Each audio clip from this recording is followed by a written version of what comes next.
This is Joanna with ESPN Northwest Florida with your Wednesday's weather. The remainder of the day, there will be a moderate breeze out of the south, possible thunderstorms and some sun at 87. Mostly clear skies tonight, about the same at 80. Tomorrow, partly sunny in the morning, followed by likely thunderstorms and a high of 86.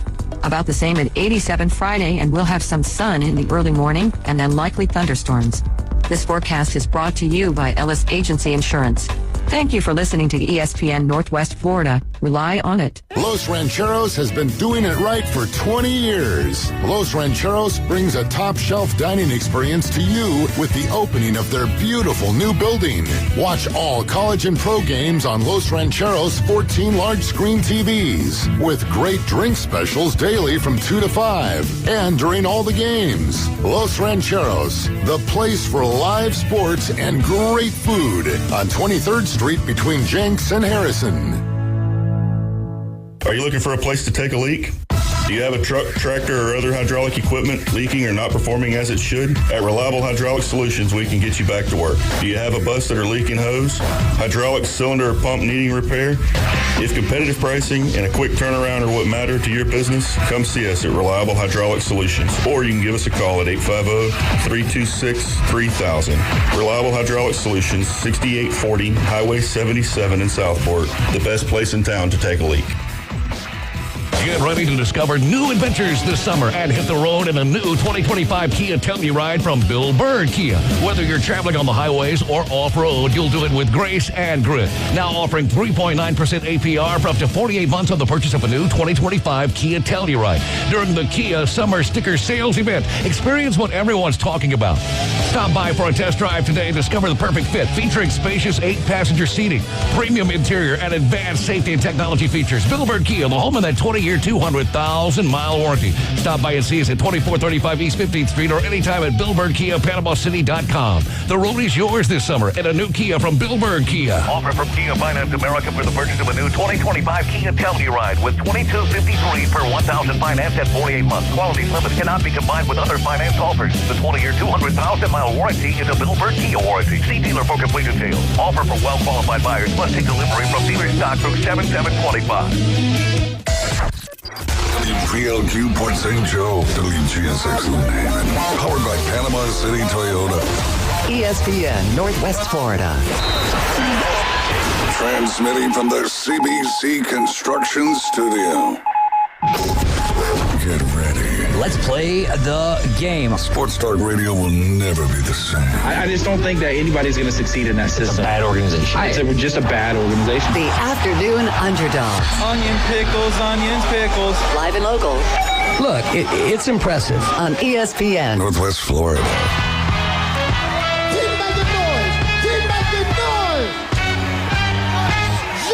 What is going on, Northwest Florida? You are now riding with the Afternoon Underdogs, tuned into ESPN Northwest Florida, right here on 104.3 on your dial. We are live, we are loud from the CBC Construction Studios.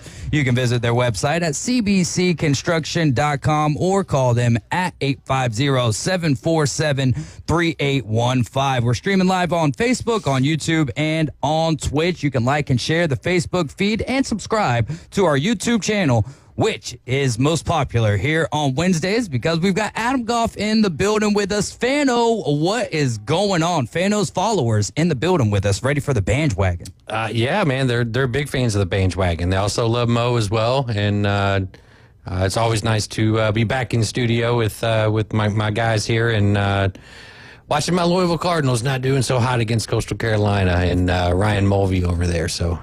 Yeah, he is got to be feeling pretty good right now because, of course, Louisville's going to have to win 2 games, or at least win today to push a third game or another game between these times. Louisville will have to beat Coastal Carolina twice, essentially. Yeah, and there's a mountain to climb right now. No, it's actually 10-3 here in the bottom of the 7th, and Coastal Carolina got started pretty early in the game, and how I even thought to check the score. I knew the game was going on, but I'm sitting back here doing prep, and then next thing you know, I get a all caps text message from Ryan Mulvey. So I had to go look up what the commotion was about. And here is the start to the game for the Coastal Carolina Chanticleers. Thanks, 2-2.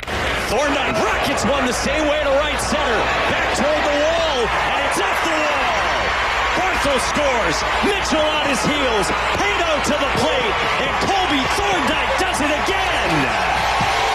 I appreciate you helping me out with the segue because I didn't know how I was going to get into the College World Series, you know, and especially with it already being a bit of a blowout to this point. But, AG, do you see – what have you seen from your Cardinals to this point, and do you see a path back for them in this particular ball game with 6 outs left? Well, I read somewhere, you know, like somebody asked a question, how do you eat an elephant, right? And it's one bite at a time. You'd be right? Vanderbilt. Just one bite at a time. And it's there's a long road to go here, man, down 7 runs. You got, 6 outs left to do it. So you're going against a Coastal Carolina team that has excellent pitching, and they're just a buzzsaw right now. This will be 26 straight wins after today. And I mean, I've been proud of this Louisville team and what they've shown so far in the postseason, even going back to regionals. This was a team that kind of backed into the postseason, and everybody just kind of balked at me when I said if they get hot, they can make some noise. And I didn't think they would make it to the Final Four, but here we are, and I'm rocking a jersey, still supporting, even though we're getting trounced right now. But I'm happy about it, man, and it's good for Dan McDonald to get back in here and get his program back to where it should be every year. And I think it's going to do wonders for recruiting coming up in the next couple of years as well, just being on this stage. Absolutely. It's been a good run for them, though, and they're a team that can battle back, so you can't count them out. But as you've mentioned how hot Coastal Carolina is to this point, maybe we'll get some more thoughts in the next segment with Banji Bomadello. Of course, we'll be talking about that more in hour number 2 when Morgan Hilliard joins us. But Banji Bomadello in with us. He is your local sports reporter for the Panama City News Herald. Banji, my man, what's going on? Sorry. He's choked up because of the Lakers news. Yeah, I was actually shocked by that, but I'm doing great, David. I'm doing great. You didn't see it, Dave? I don't hit the sounder. Yeah. Oh, okay. Well, then I am ready for this. Breaking news. The Bus family are selling the Lakers. Oh, okay. All right. I thought it was going to maybe have to do with like LeBron checking out of his player option and signing somewhere else. And he's not everything, David. No, I mean, seriously, though, that's still a reality. I got a question for you later on that. But still, that's a pretty big deal. I mean, it's massive. She just got the Netflix show and everything that was kind of Winning Time, based. Yeah, that was a pretty funny show, too, as well. Wow. So here's a question, right? I don't even know if they've even brought up numbers or anything, but if the Tampa Bay Rays are worth $1.3 billion. Triple that. I think it's more than triple. I think it's probably 15 times that. Because aren't the Cowboys like worth $8 billion? So yeah, I think the Lakers are probably double that. Double that? 100%. Lakers more popular like worldwide than you're in L.A. of all places, number 1. Oh, okay. Number 2, it's the Lakers. I mean, you're talking Magic, Kareem, Kobe. I'd like to survey people on that. Who's more popular, the Cowboys or the Lakers worldwide? Oh, that's actually a fun question. Cowboys I would say Cowboys worldwide. Oh, I wouldn't. Basketball is more of a world sport. Yeah, that's a good point. That's a good point. Yeah. Well, the reason why I was going to say, you know, what they do, worldwide is just drop off like the stuff that no one wants anymore. Mm-hmm. And so that's why I was thinking Dallas Cowboys. Because no one wants their stuff. There could be a kid in the village with the Cowboys jersey. I have no idea who that is, but yeah, I guess. But I don't know. That's Jerry. Is it Jerry Buss who's the dad of Jeannie Buss? I wonder. I mean, he's rolling in his grave, I bet, because it's like I thought that would be something that'd be passed down throughout the family for like generations. Like Walmart. Exactly. That Walton family will forever just roll in billions. So I'm interested in what was the reasoning, maybe, or. It's like real estate, right? I mean, you sell when it's a seller's market, and I mean, again, like they probably looked at the Rays and went, if the Tampa Bay Rays of all teams in baseball is worth $1.3 billion with no stadium. With no stadium, that's the funniest With part. No stadium, yeah. What are the Lakers worth? Yeah. So for me, I think it's probably good for basketball because it gets new blood in there, it gets fresh blood in there. We saw the Celtics get sold, right? I mean, you're looking at the two biggest franchises in NBA history going to be sold potentially within a couple years of each other. Like, that's wild. Old money turning into new money. Which team do you think would benefit more from new ownership? I mean, Celtics just got one. Hasn't been too long for the Lakers, right? 2020. Which team benefits, Celtics or Lakers, from new ownership? It depends on the owners. I mean, Okay, so then on the flip side of that, the only part that we can answer, which team is this hurting more, new ownership?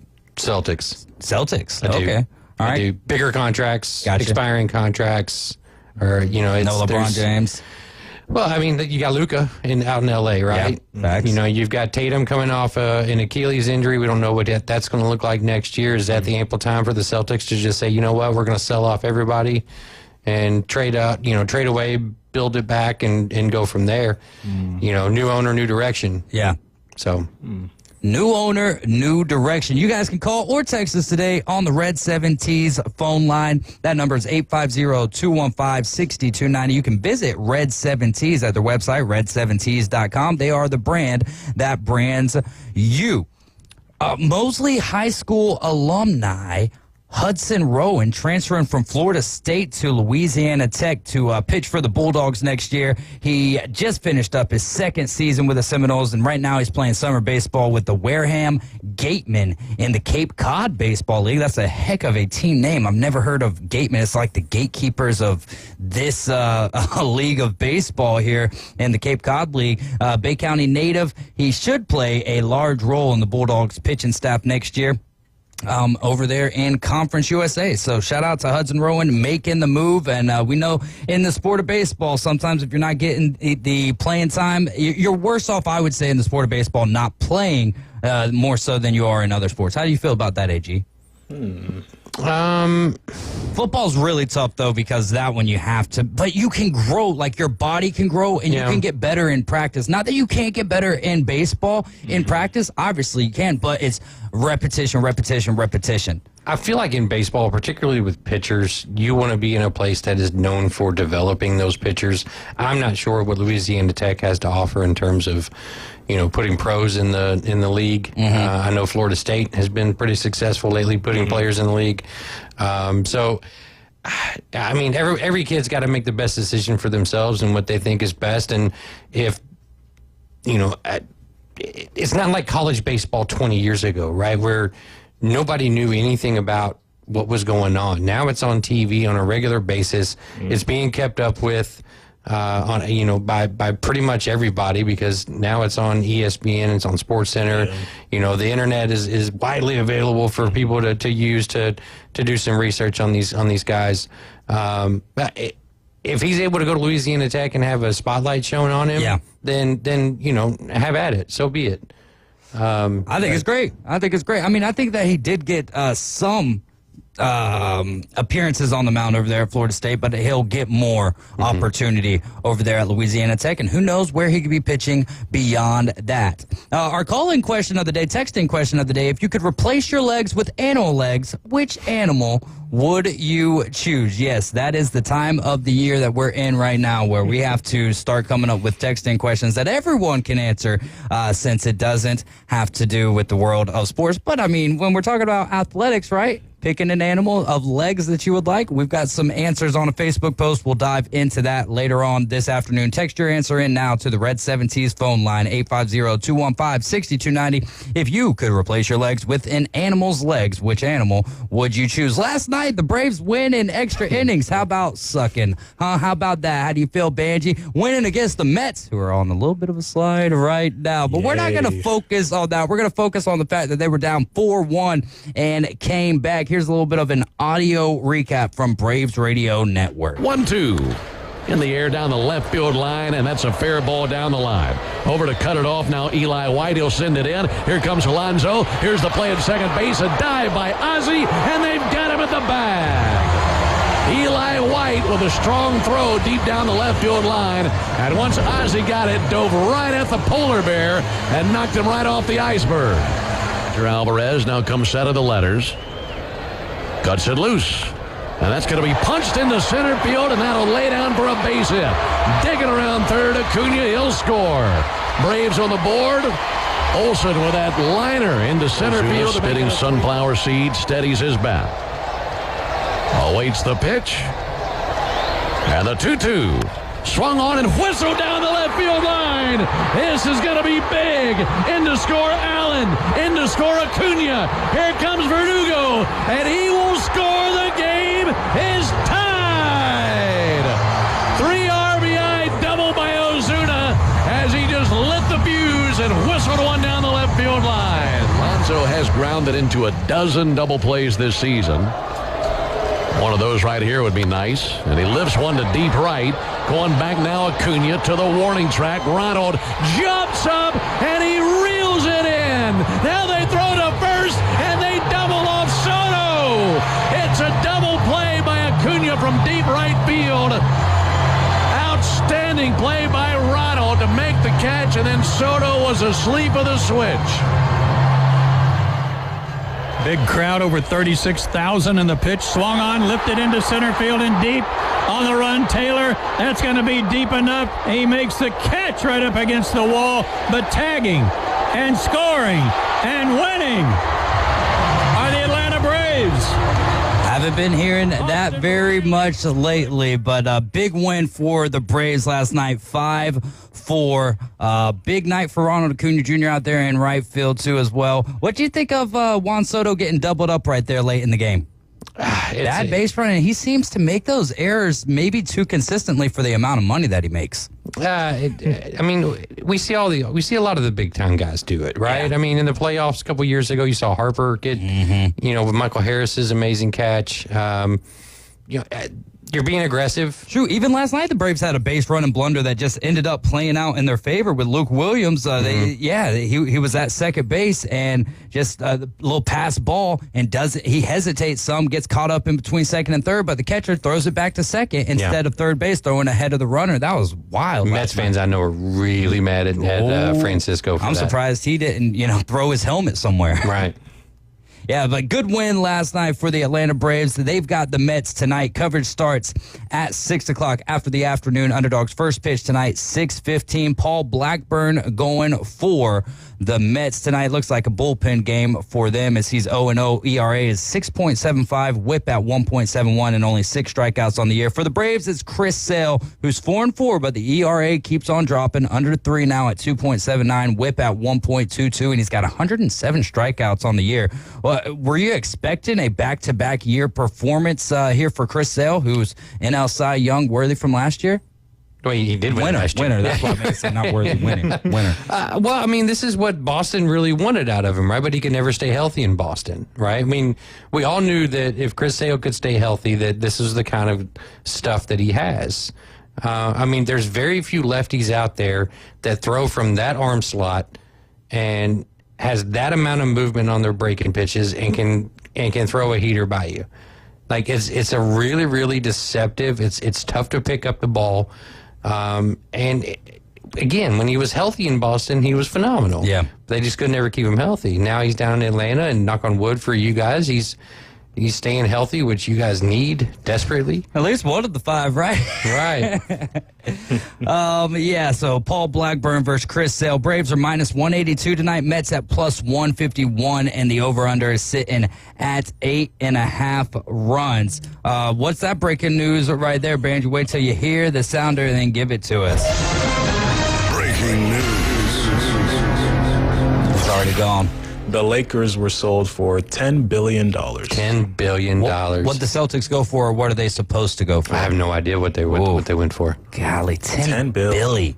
And then what do you think? Is that a Dodgers owner? Is that who they sold it to? That's what Fred said online. Mark Walter. Mark Walter. I think it's a part of a Dodgers organization, if I'm not mistaken. I know Walters was the last name of the coach for Wake Forest, I believe, right? He had a little... $10 billion. And to be honest with you, like, that's one of those where you look at it and you go, God bless, that's a lot of money. But at the same time, it's like, I don't think that's a bad investment. That's not a lot of money for him, though. Yeah. Yeah, so it is Mark Walter. Yeah. So $10 billion. Is he part of the Dodgers? I think so, yeah. Yeah, he is. Okay. He is the owner of the Dodgers. Right. Yeah. So there you go. He's he's the CEO of Guggenheim Partners, a privately held global financial service firm with more than $325 billion in assets. See what happens when you defer money from the Dodgers? You can afford the Lakers. That's what happens. You defer Shohei's contract. It affords you the Lakers. So Jerry Buss bought the Lakers in 1979 for $67.5 million. So my question, I guess, let's go 40, 50 years into the future. Like, what are teams selling for? Like the Lakers, who are being purchased for $10 billion. If Mark Walter decides or his family decides to sell the franchise, like, are they at $50 billion? Like, is that a fair? Even if it's $11 billion, you're still doing really, really well. Like even if it's just $1 billion that it's how much profit are you really looking to make? Because it's like once you're in billions, like right. Like is 1 billion, like getting $1 billion in profit, I'd be happy. Okay, honestly. Big Fred's with a question that I'm seeing on YouTube over here. Does he sell in 10 years when he owes money to Shohei? But I mean, daggum, he'll have that in equity with the Lakers. He'll have that just from from what Shohei brings in just off of his jersey sales and stuff. Well, jersey sales are kind of divided amongst the teams. That's what I'm trying to get at is just that little portion that the Dodgers get. He could probably make that money back just because we talked about international earlier. Right. How much of an international superstar Shohei Can we Ohtani please either bring it back to the Staples Center that they're playing in? I don't even care if Staples is a sponsor. Just call it Staples Center or call it the Forum. Yeah, I'm with you. Bring it the Forum. Bring back the Forum. I think go back to Staples whenever. Are the Clippers out into their own stadium yet? Yeah. They are? Okay, so they've got that behemoth going. So, yeah, bring it back to the Staples Center. Well, that issue right there, like the naming rights for stadiums, I hate that because they'll say, oh, we've got a 20-year deal with this company, and it lasts a year. And the next thing you know, you're sitting there saying Heinz Field. Oh, no, that's Acrisure Stadium. Good job. That's the one that made Call it the Great Western Forum again. Do it. The Great Western, was that before Staples? Yeah, that was the house that Kareem and Magic and Worthy and all them guys played in. I like Staples a lot more, though. I know, because it's more Kobe. Yeah. But at the same time, like, growing up, as a kid, the NBA on NBC was always either Lakers or Celtics, and it was like, live at the Forum, and there's a nostalgia there for me. Do either one of y'all know the differences? Like if someone says Forum, Arena, Field House, state, like do you know the difference when you hear those words? Like what the differences is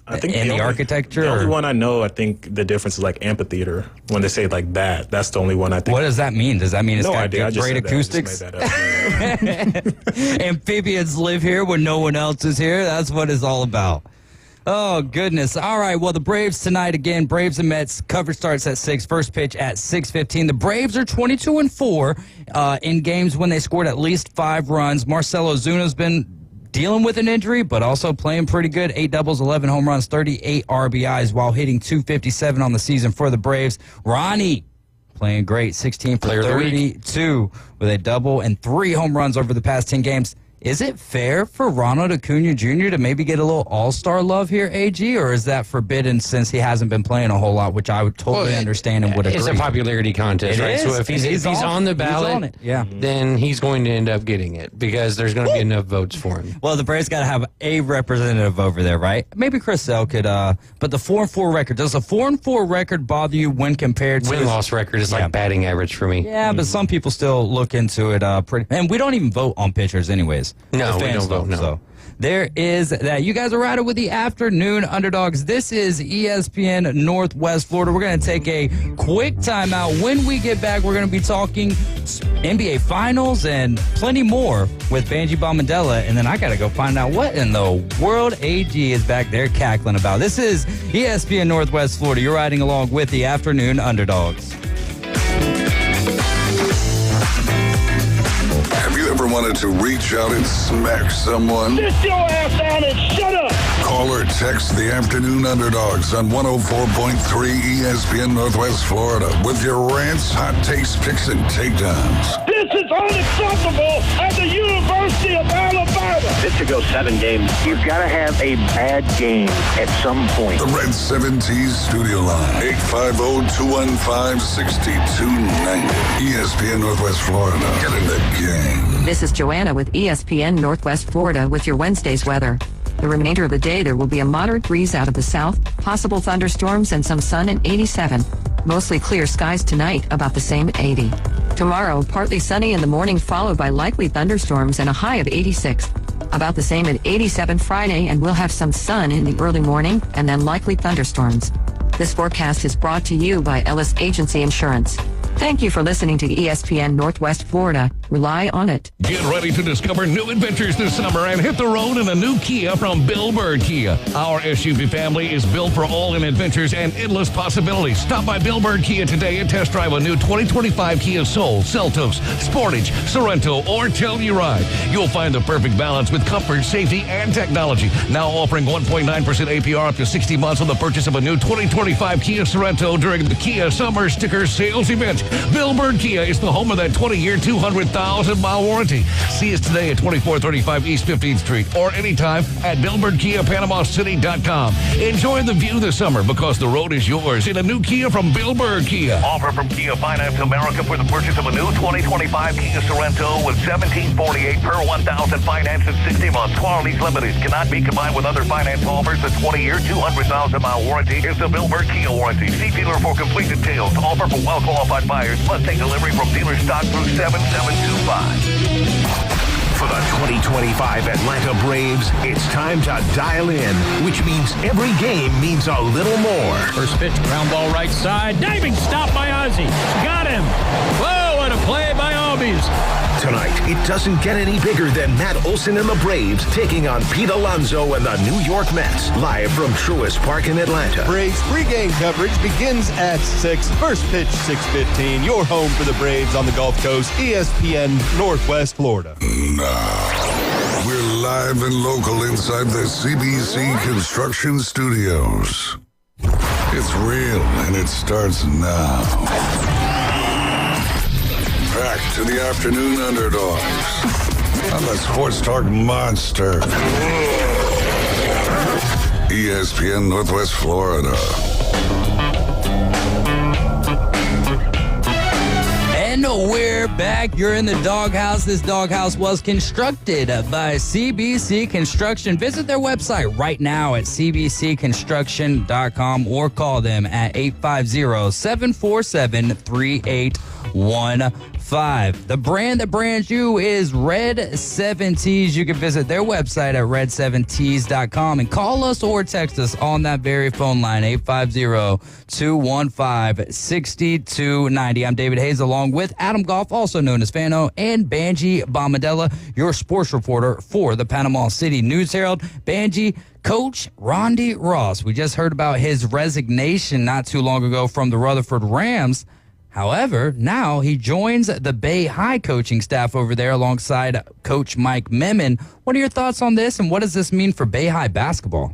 I mean, it makes a lot of sense. That's really my thought about it, because they had an assistant last year in Austin Latch who was there, and now he's taken the head coaching job at Bozeman. So replacing a young offensive mind with the more experienced, seasoned coach, it just seems to it just adds up. It makes sense. It seems like a perfect fit. I mean, Coach Ross was there, before he was at Rutherford for 22 years. He was an assistant at Bay, so it just makes sense. It's a great fit, I believe, and I saw them both today at practice. I walked through Bay High's gym, and it just looks like it makes sense. It looks like it works.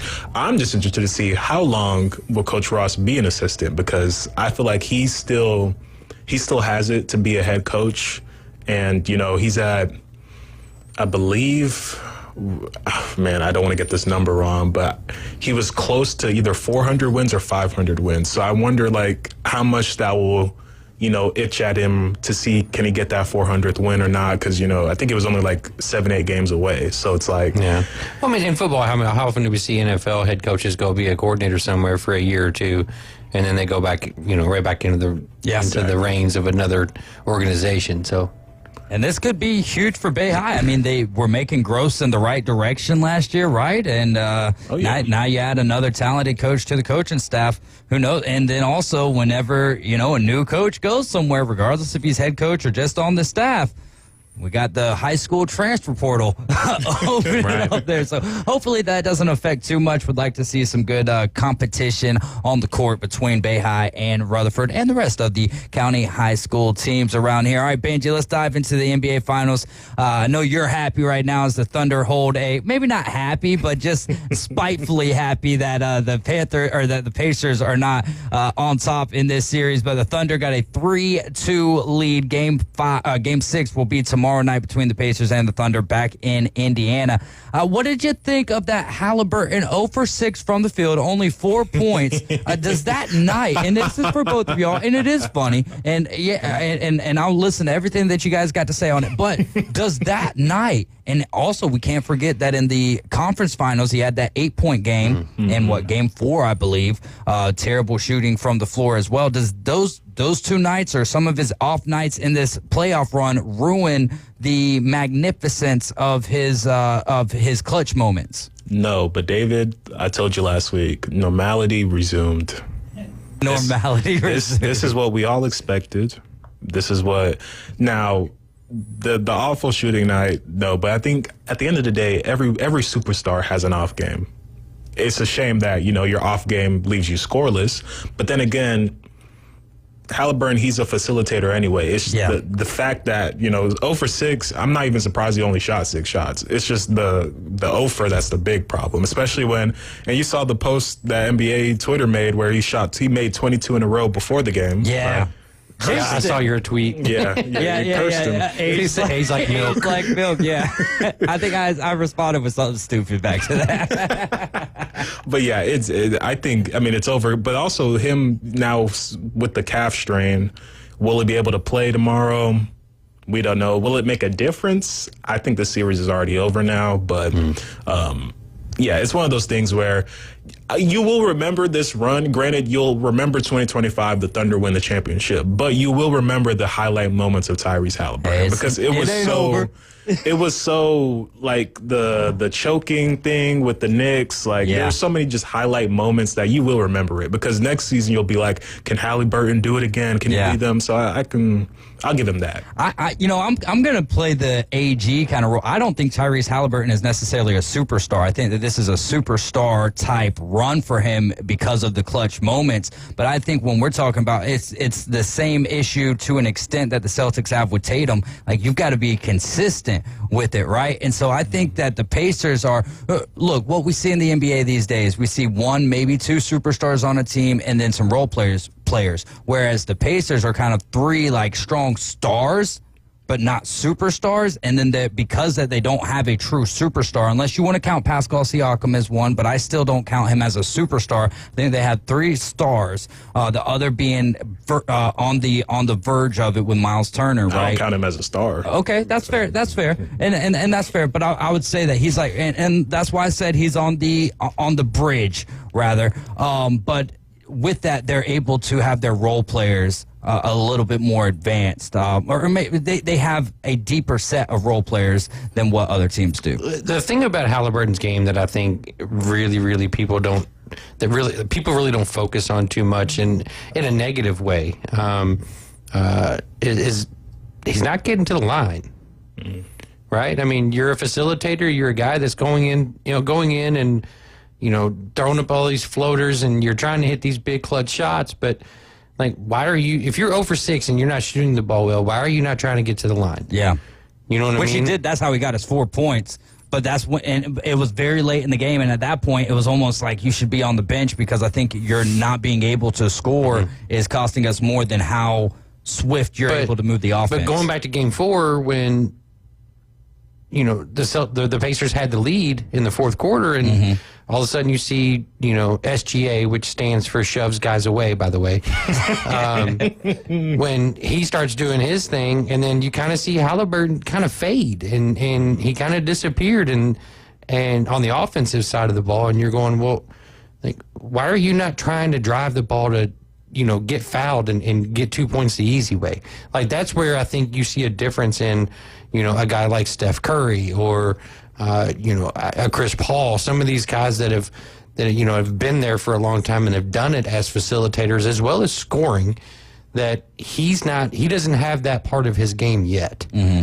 I would like to see him do it. I don't know if it's for fear of injury or what, but man, give me an AI game here, Allen Iverson. You know what I mean? Like, everything's on the line right now. I know you got a calf strain, but if y'all don't win this, you're going home anyway. Like, tomorrow night, just go out there, give him everything you got, and just get to the dang free throw line. So if he chucks up, let's say he has like a Kobe moment, he puts up 40 shots, but they still lose, are you still like, at least he gave it 40 free throws? No, 40, just shots. shots. I don't care about the shots. Get to the line. Get to the line. Get That's to the your big line. thing? Okay. Get to the line. But I feel like with that calf strain, he might be not afraid or nothing, but might be a little bit tender on it, so he might not want to, go some Novocaine on that, baby. Some Novocaine. Yeah. There you go. Numb it. Yeah. There you go. We'll see real quick. Scale of 1 to 10. How concerned should the Pacers be about Game 5 and the lack of, scoring in that game and his current status? 1 to 10. How concerned should the Pacers be? Banji. 1, because they're playing with house money anyway, so they should just be happy that they're here. Okay, that's fair. What about you, AG? I'm about 7. Okay, I'm going to be right in between you guys at like 4.5 then, because I have to agree with Banji on that. They are playing with house money. Maybe not as much in their own eyes, in their locker room, right. The Pacers, but as far as the way that the rest of the world sees it, at least in 49 states, right? The Pacers fans, I think, are, still going to, and they have every right to, right? There's an opportunity for the Pacers to go out there and win Game 6 and then push it to Game 7. It'll be really hard to beat the Thunder. Back and Louisville could come back right now with 2 outs left. Yeah, I feel like there's a lot more of at least there's 48 minutes left in Game 6, right? All right, so next, Jalen Williams looked phenomenal. He's looked good throughout the series. Throughout the playoffs, he's looked phenomenal. 40 points in the last game, in Game 5. Is there a chance he could steal the MVP from SGA? No. Nope. It's a popularity contest, just like the MVP is as well. And going by pure numbers, SGA got better numbers. So, I agree with that as well. Yeah. Carl, I just wanted to throw it out there because the hype is, you're starting to see more articles about it, and then there's questions being asked about it. So I wanted to ask you guys that question. Keys for let's ask it like this: Pacers will extend the series if fill in the blank. AG. If they shoot above 50% from the field. Ooh. Banji. Pacers will extend the series if blank. Everything goes right.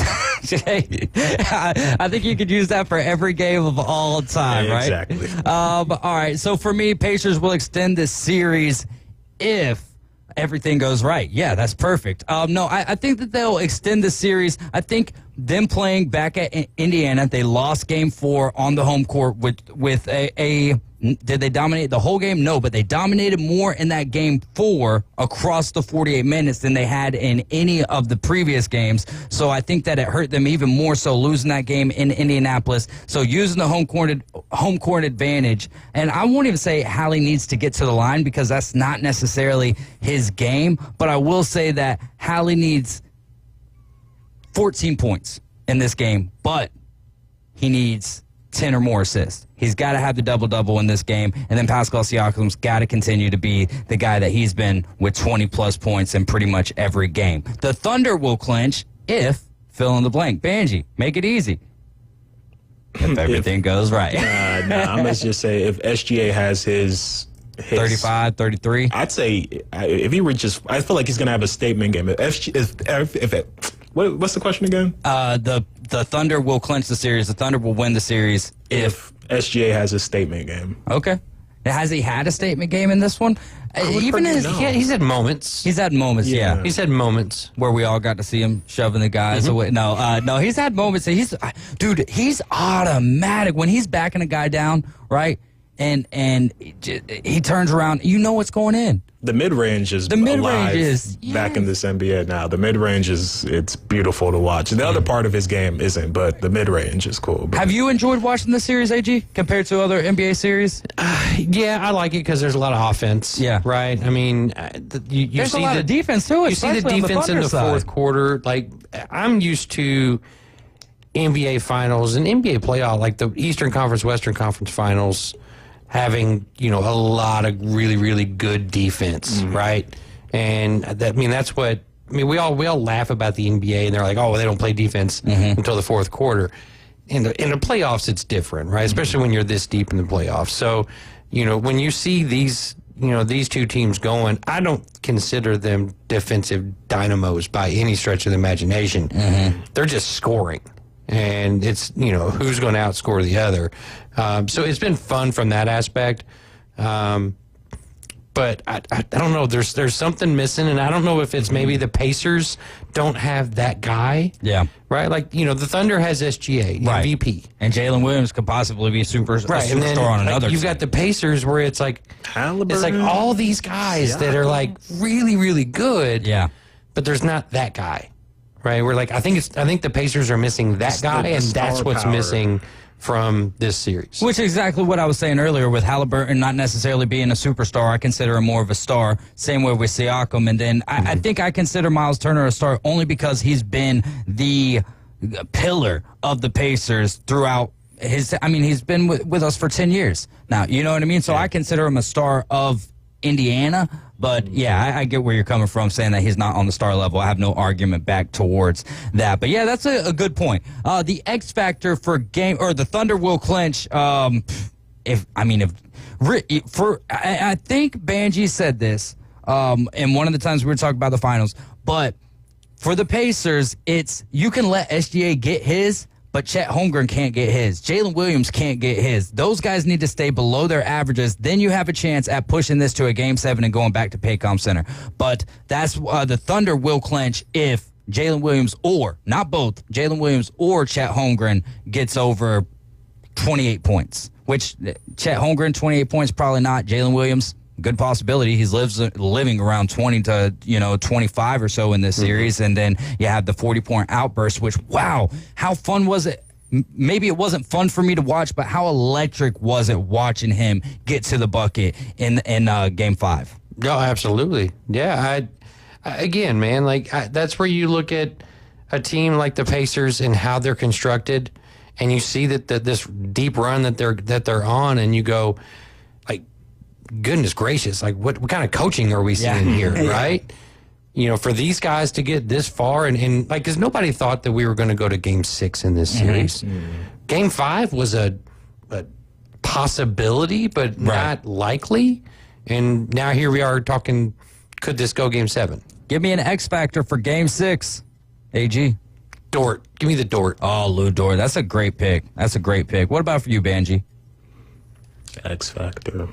I'm going to go with Thomas Bryant for the Pacers. He had because of the rebounding factor. I think that they've got to get a little bit bigger there. And so not just bigger, they have to be bigger there. And so with that, Thomas Bryant comes off the bench, grabs a couple of rebounds, and then has 6 points off the bench as well. I think that could be your X factor playing in the rebound world.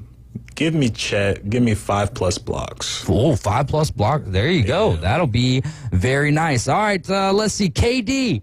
Who do you like him going to? Banji and AG, y'all chime in on this. Spurs, Heat, or the Rockets? Timberwolves are an outside factor, but a lot of people are saying that he won't be going that direction. But if you want to throw in another team that's not the Spurs, the Heat, or the Rockets, what do you think, AG? Spurs. Spurs have enough to be able to give up to get him. Banji. I'd actually prefer to see him on the Rockets. Oh, this is my preference. I think this is what's going to happen. What's going to happen? I think he's going to go to the Spurs too. But I would want to see him. That Rockets team, they got young and they got talented players. KD, Sengun. Forget the other guy. Just KD and Sengun. Isn't there Jalen Green? Yeah. I mean, they got a lot of talented players over there. The Spurs. I don't think he's enough to put the Spurs. Yes, Wemby's great, but they didn't make the playoffs again. I don't think KD. Yeah, but they got De'Aaron Fox for a whole year now, but they're not going to have Pop. I agree with you. The Rockets will be a more fun team, but I think that I think the Spurs is going to be where he ends up going. It would be cool to see him on the Heat. I'd love to see him and Ant go together. That'd be great. Yeah, that would be. How cool would that be for Ant-Man, for Ant Edwards, to play with your favorite player, like on a not just on a team for a couple of weeks or whatever, but for an entire season, and then he would grow probably into hating Kevin Durant at that point. Yeah. Like, I don't know why this guy. That's why it couldn't happen, because it would change the dynamic of how he views him. Because it's like, now that I have to rely on you every night. Yeah. Now you're just like, I used to really like you. Now it's like I despise you, because now it's like, can we trade him again? Because that's what happens. It sucks though, because I like KD a lot, but the past, let's say since 2017, 2018. Since Brooklyn. Yeah, it's just been a steady decline. Yeah. It's sad to see. Fred has a question. I was about to say, go ahead. Yeah. Big Fred, make sure you guys check him out on Whatnot. Big Fred's Breaks. He also has a statement, too, a little bit above that question. Thomas Bryant stinks. It's okay. I know that, brother. The first time I saw him on the field or on the court, I was like, who is this guy? But then he had a big game. So I'm just, X Factor out of left field. What's the next question? He says Giannis to the Knicks. Where do you want to see, Banji? Where do you want to see Giannis Antetokounmpo if go? I could have my dreams, it would be the Hawks. But we're talking reality here. Reality? We got to let reality resume, right? Yeah. Reality is you ain't winning the finals. So Giannis to the Giannis to the Pacers. Would you just trade up? Would you just trade Cat for Giannis and a couple other players? I think it's probably draft picks, and then you got to move players to free up cap space for him. I feel like Cat, they don't want Cat in there anymore, I don't think. I don't know if Milwaukee wants Cat, right? But I think the draft compensation plus Cat, and let's say they get, I don't even know who's on the Knicks bench, but some bench player, I think they would. Somebody from Villanova, I think. Legit, though. But yeah, Giannis.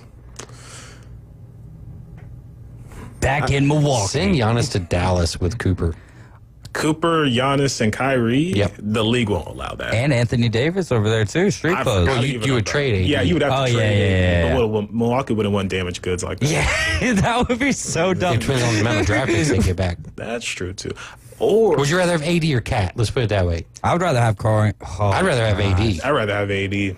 AD's just a better player, but Cat's always available. But yeah, right. What's the best ability? Availability. You guys are riding with the Afternoon Underdogs. This is ESPN Northwest Florida. We're going to learn the differences between amphitheaters, arenas, stadiums, and all that kind of stuff when we get back. You're riding with the Afternoon Underdogs on ESPN Northwest Florida. Quick timeout. We'll be right back.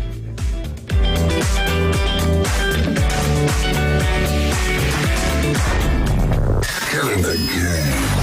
Call or text us now on the Red 7T studio line.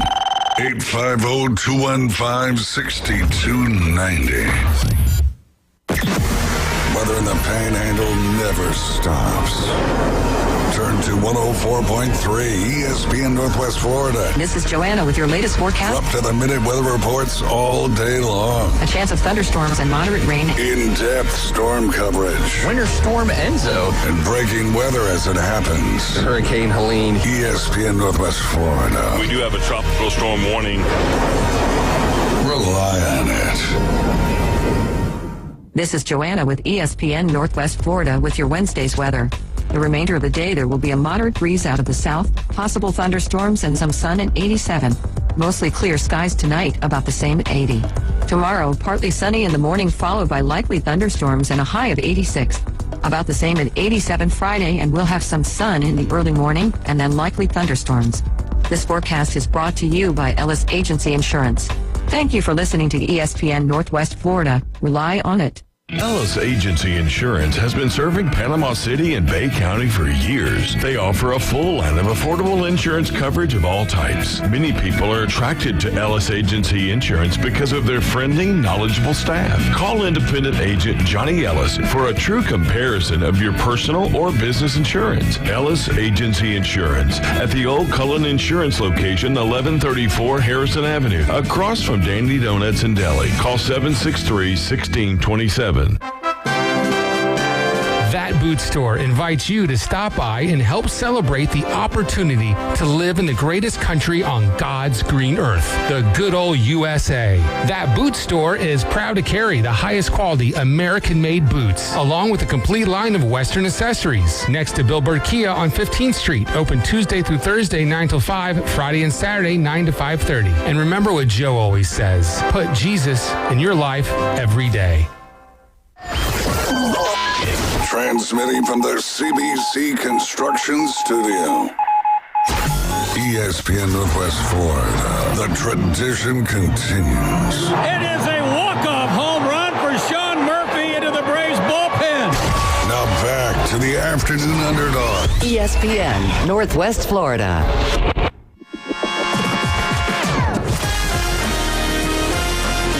Back in the doghouse, you're listening to ESPN Northwest Florida 104.3 on your dial. We're also streaming live on Facebook, on YouTube, and on Twitch. You can also download the app and take us with you wherever you go. Go to your Google Play Store or your Apple Store. Type in 104.3 ESPN Northwest Florida. You can also reach out to us on the Red 7T's phone line. Just call or text 850-215-6290. Visit cbcconstruction.com because they built up this studio and have done a great job. I'm Adam Goff. Really? Hey, there you go. I'm trying to be somewhat better today.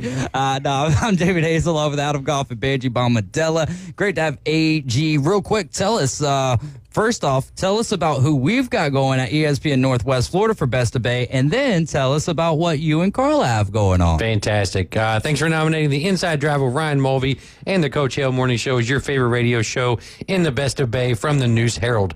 We're on a mission to be hyper-local, serve the community, and provide our residents and visitors an exciting, entertaining space. To keep your radio fun and positive in Panama City, Lynn Haven, Panama City Beach, 30A, and across Bay County, go to ESPNPC.com and vote Ryan Mulvey or Coach James Hale for Best Radio Personality in the Best of Bay. And thanks for listening to 104.3 ESPN Northwest Florida. While you're there you go. Please make sure you're sending out all your votes that you can. We have about 3 days left, counting today, in the Best of Bay for Bakery for Bite Me Custom Treats. That is my wife's baking company. She's doing a phenomenal job. She is actually going to have the trailer out next Wednesday over at Sunjammers down in St. Andrews. So if you get a chance, she's going to be out there with the trailer and slinging some delicious treats out there. So if you get a chance, make sure you swing. If you're going out there to look for a kayak or canoe or some kind of outdoorsy activity thing, go to Sunjammers, and while you're there, go to Bite Me on the Backside, because she'll be on the backside of those Sunjammers there. Bite Me on the Backside. See, we're having T-shirts made. I was about to say that might be one of the best little slogans of all time. Oh, great stuff right there. A couple of comments on when we were talking about AD or Carl Anthony Towns.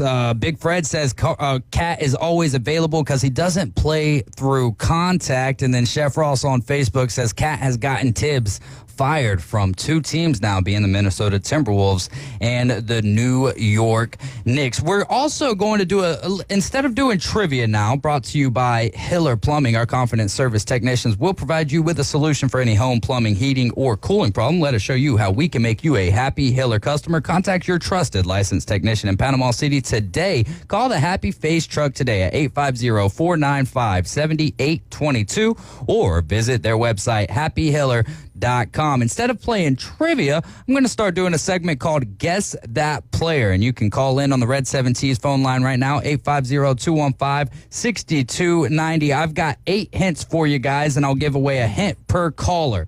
The first hint is I'm playing in the 2025 NBA Finals, but I'm not the biggest star on my team. Guess that player. 850-215-6290. Hit us up on the Red 7T's phone line, and after caller number 1, we'll get into another hint. I'm playing in the 2025 NBA Finals, but I'm not the biggest star on my team. Earlier, man, I did so much work today producing sound clips for us to use that we're not even going to use today, and by tomorrow they're going to be old hat, but it doesn't matter because earlier we were having a conversation talking about arenas and whatnot. So real quick, we'll just go over the differences in what an arena, stadium, field house, and forum is. real quick, we'll do that. So but when you first- ask that, are you saying Okay, like what structurally, what's the difference, or is it like what do you think of when you hear the word? Because like when you say field house, I think of Fog Island, right, in Lawrence, Kansas. I have no idea what I'm actually it's always been interesting to me. Like if I hear field house, if I hear arena, forum, amphitheater, is there actually a difference in what these buildings, like in the purposes that they serve? I've always felt like no, there's not, because an arena, a stadium, like maybe stadium means outdoor and arena means indoor. Well, but in what an about arena, the you can difference host in a number of things, right? Right. I mean, like Broadbent Arena in Louisville used to host, what's the football that's like short and Kurt Warner played? Arena football. Arena football. I'm sitting there saying, playing in an arena. What's the name of the league? Arena Football Real League. quick, let's jump over to the Red 7T's phone line. Goodness You're right over the gracious. Afternoon Underdogs. Who's on the air with us today? Ken Cullen. Ken Cullen. Has it been 30 days since you've won with us, sir? Yeah, it's All been right. over a couple months. All right, we're playing Guess That Player NBA Finals Edition. I'm playing in the 2025 NBA Finals, but I'm not the biggest star on my team. Who am I? Siakam. No. That is, that's a very fair answer because he is playing in the finals. I'm on a one-track mind over this way, but no, we're not looking for Pascal Siakam. Thanks so much for the call, Ken. No problem. All right. Tip number 2 or hint number 2. I can score 40, lock up a wing, play like a vet, but I was drafted in 2022. 850-215-6290. I Your feel like there was like hints 7 hints. for Yeah, that was a lot. Listen, I got I 8 know more it long now. ones. I played in the 2025 NBA Finals, but I'm not the biggest star on my team. I can score 40, lock up a wing, play like a vet, but I was drafted in 2022. All right, so this could be absolutely wrong what we're about to dive into here with the difference between an arena, stadium, field house, forum.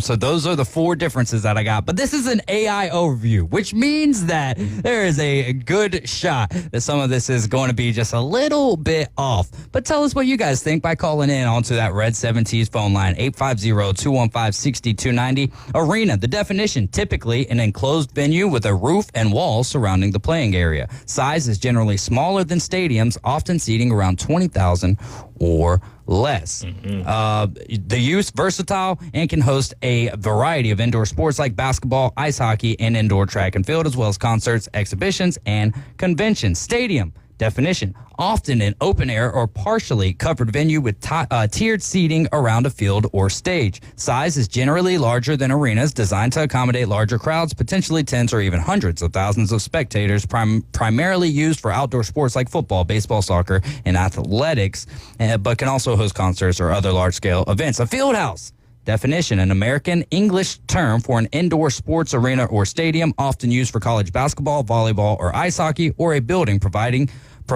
support facilities for sports fields such as locker rooms, team rooms, and offices.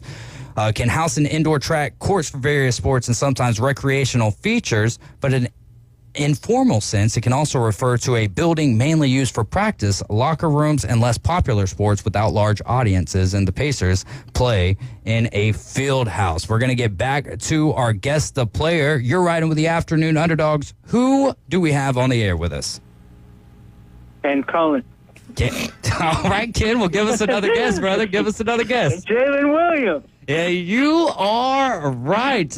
Ken, and when was the last time, or how long has it been since you won something from us? Well, it was last year, but you know what? I never came and picked it up. Oh, okay. Well, that paperwork might be long gone I by don't now. know if But that. Yeah, I don't know if that counts. well, but you normally would like people to come pick them up within 30 days, or else that paperwork kind of expires. It's been, you know. been past that. Well, anyways, Ken, you know where we're located on the beach, though, right? You're on Thomas Drive in that little.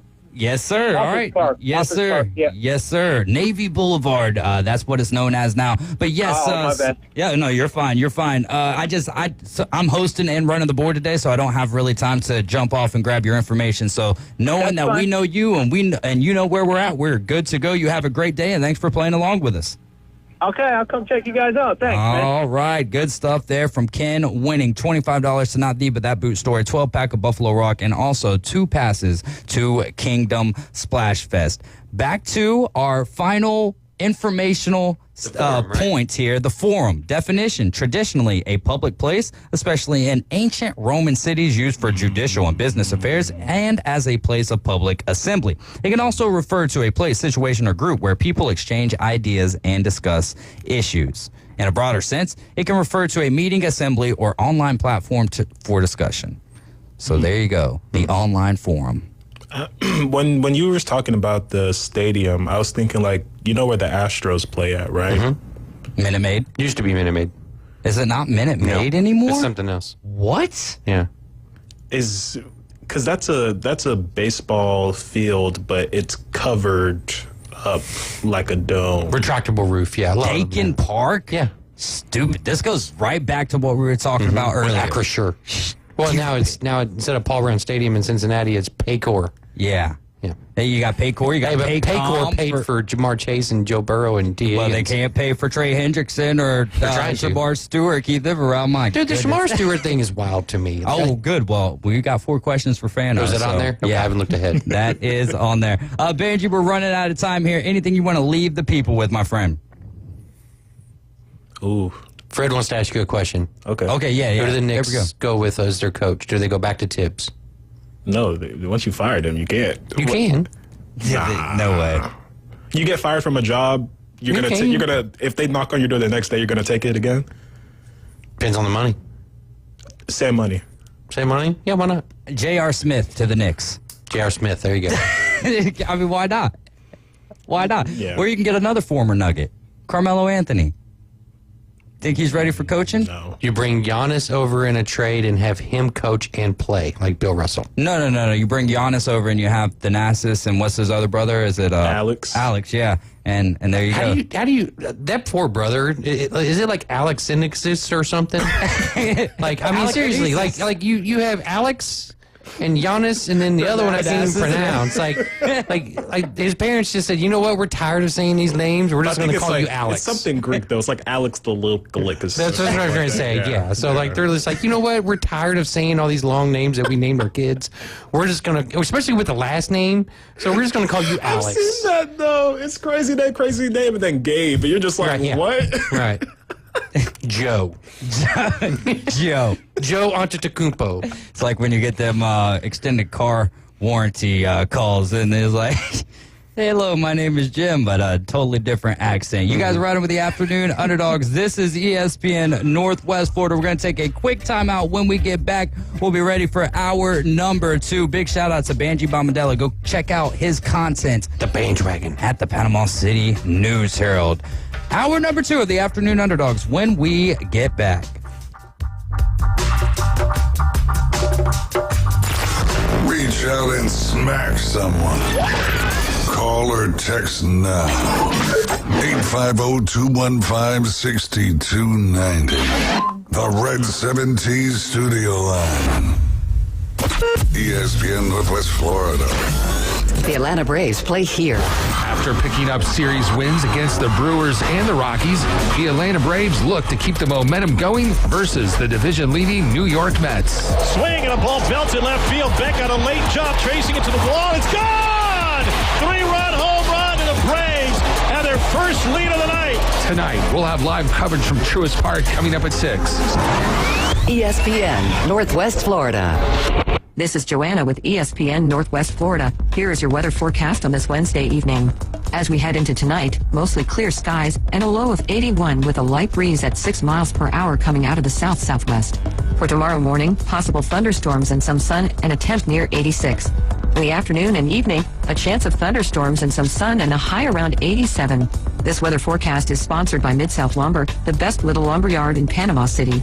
Thank you for listening to ESPN Northwest Florida. Rely on it. Are you hungry for authentic Mexican cuisine? Then come to El Rodeo Tequila Bar and Grill, where we serve up the freshest, most flavorful dishes on the beach. El Rodeo Tequila Bar and Grill, a great location, comfortable atmosphere, and happy hour from 3 to 7. Buy one, get one free, regular margaritas and 12-ounce house drafts. And you're going to love their lunch specials Monday through Friday from 11 to 3. Plus live music Wednesdays and Saturdays starting at 5:30. El Rodeo Tequila Bar and Grill, Thomas Drive across from the Navy base. And 10908 Front Beach Road. Wahoo's Express Car Wash is now open and proud to be your local go-to car wash, offering top quality service with a personal touch. Their monthly membership plans make it easy and affordable to keep your car looking its best all year round.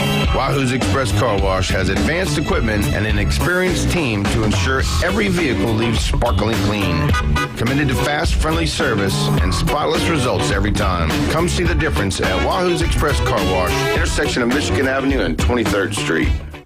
WGSX Lynn Haven, WVLQ Port St. Joe. Powered by Panama City Toyota. And that's out of the ballpark. ESPN, Northwest Florida. For the 2025 Atlanta Braves, it's time to dial in, which means every game means a little more. First pitch, ground ball right side. Diving stop by Ozzie.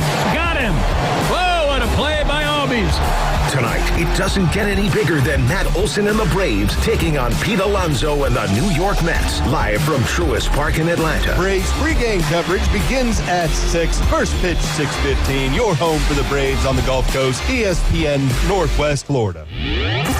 Broadcasting from the CBC Construction Studios. Tyndall Air Force Base to the Hathaway Bridge. We're live and local. It's the Afternoon Underdogs. 104.3 ESPN Northwest Florida. What is going on, Northwest Florida? Panama City, how are we? Give us a call on the text or phone line, Red 70s, 850-215-6290. I'm David Hayes along with Adam Goff, and Morgan Hilliard is in the building with us. How are you doing, Morgan? Hey. I'm having such a good day. I could make a noise only a dog could hear. That's how great my day is. So your whistle would be better than whenever our play-by-play broadcaster was talking about Marcelo Zuna and now whistles down the third base line, and he almost whistled. Like, that is so professional. So great stuff, Morgan. I'm glad that your bringing whistle it all together, right? Your whistle will just bring the dogs. Now, do those dogs have mustaches? I hope not. They're dogs. Hey, my cat has a mustache. Yeah, sure. You have the cutest cat. I love Carla's photos. By the way, Carla, if you're listening, if you're wondering who your husband's been texting nonstop, it's me. I'm so sorry. It's during baseball game. Yeah, it's during baseball games. We can't stop talking, apparently. I've texted AG more the last week than I've ever talked to him in my life. I'm not kidding. And we're both rocking brand new jerseys today. Yeah. Sick nasty. In the doghouse. Yeah. There we go. Excited for it. Neither one of those teams are in the College World Series. Doesn't matter anymore. Hey, neither is my team, but no, it's official. Coastal Carolina has moved on. So they'll take on the winner of LSU and Arkansas, essentially. Yeah, Arkansas's got to win too. Twice, yeah. We'll see how that goes. But it's going to be a good series. Either way, I think, against Coastal Carolina. Because they're a machine right now. I've never seen a college baseball team do what they're doing. And this even goes back to Jimmy's Go Tigers with Skeens and Cruz and Wyatt Langfords and all that other stuff down in Florida's. And you see those teams and you just go, man, those are great teams. But this team of Coastal Carolina kids, it's like the Pacers, but they're good. Skeens and Livy were at the game just 2 days ago, and then Paul had to fly out. But listen very closely and hear me very, very well when I say this. And Ryan Mulvey, I know you're listening right now. Hear me well and good. Coastal is playing out of their minds, and that's why LSU will win it all. Now, take that for what you will, but there's a hidden message in there. Read between those lines very carefully. I'm trying to read right there, but my glasses... I can't say it or it won't work. Okay, all right, there you go. But just know that I don't mean that. Coverage tonight for your Atlanta Braves starts after the Afternoon Underdogs at 6 o'clock. First pitch tonight, 6:15. Chris Sale on the bump for the Braves. Braves baseball on ESPN Northwest Florida, brought to you locally by Bill Bird Kia, PCB Hobby, Panama City Toyota, Hewitt Tire and Auto, and Hometown Towing. It's the Afternoon Underdogs. Morgan Hilliard in the building with us, but it's time for 4 questions for Fano. Oh, I need to text Bone Crusher and get us a sounder built up for that. 4 questions for Fano. Let's dive into it, though, and I've got some listeners going ahead and chiming in with some questions for you, but Ellie De La Cruz versus. So we'll just throw out some names out here, and if anyone's listening and you want to hear... right now? This is right now. This is right now, unless they come with a past player, then obviously you can't. No. What I'm saying is, like, are you looking at like ceiling, or are you looking at like which current? player you would take currently right now? Let's go that direction. All right, and let's start off with a guy who's had a great year to this point, but has been slumping a tad bit. Ellie De La Cruz or Aaron Judge? I mean, you got to go Aaron Judge. He's the best player in baseball when Shohei's not pitching. That's the whole point of this exercise, is just to get you to pick other people. I mean, I'm going to be honest with you. I mean, there's a handful of guys that I would take over Ellie. That's about it. Okay. How about Alex Bregman? And again, we're talking about different positions Ellie, and all day everything. long. All right. Well, Parker Seago added that one in.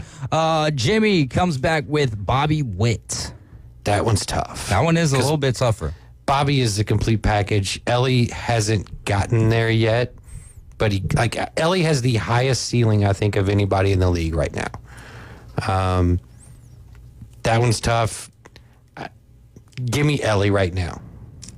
Ellie, and you know what? I would probably 3 years from now, I would probably look back on that and go, "Man, what a stupid thing to say." But I take Ellie. All right, there you go. Let's go to how about Jose Ramirez with the Guardians? Give me Ellie. I love Jose Ramirez. Jose Ramirez is probably arguably one of the most underrated players we've seen in the last probably 15 years. Big Fred says full stop. I'm not sure which one he was intending that one for, but how about... I'm not sure. Okay, well, this is another easy one. Shohei Ohtani. Oh, you got to go Shohei. Yeah. I got a question for that. Would you actually... it's a little bit later in the show, so we're not going to get to it because I came up with way too much stuff this afternoon. Parker comes with Jordan Alvarez. Jordan Alvarez or Ellie De La Cruz? Jordan misses a lot of games with injury, and he doesn't really play a position. He's more of a DH, and he's a liability when he does play left. Yeah. Give me Ellie. I love Jordan. Jordan is, again, he's in that same territory of J-Ram that people just don't talk about him enough.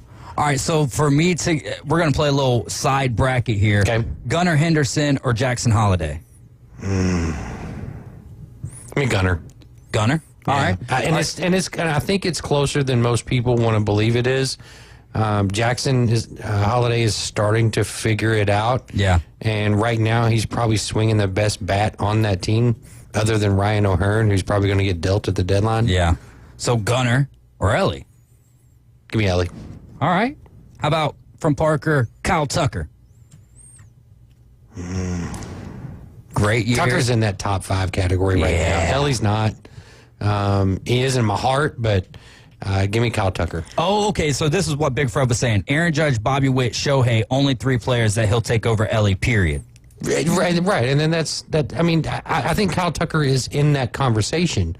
Right? I mean, Kyle Tucker is a perennial MVP guy, even in the AL that was loaded when Judge and Shohei were playing. I think on the side of Fred, though, right there is if we're talking about not just currently, but we also add in what the ceiling for the future, the expectations, then yes, because all Ellie really needs to do, I mean, the kid is phenomenal, but if he slacks on the strikeouts, stops striking out as much, I mean, is anyone even in his stratosphere? Let me ask you a question. Okay, where are we going? Heading here with Ozzy Albies.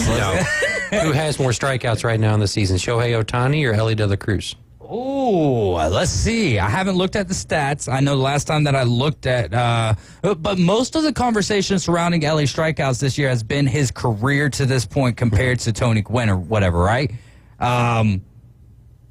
I guess you're asking in a shock value way. That's how you normally ask. So the answer is Shohei Ohtani. Let's say he's got, 15 more strikeouts than Ellie? No, it's close. It's like 2. Close? Okay. 1 or 2.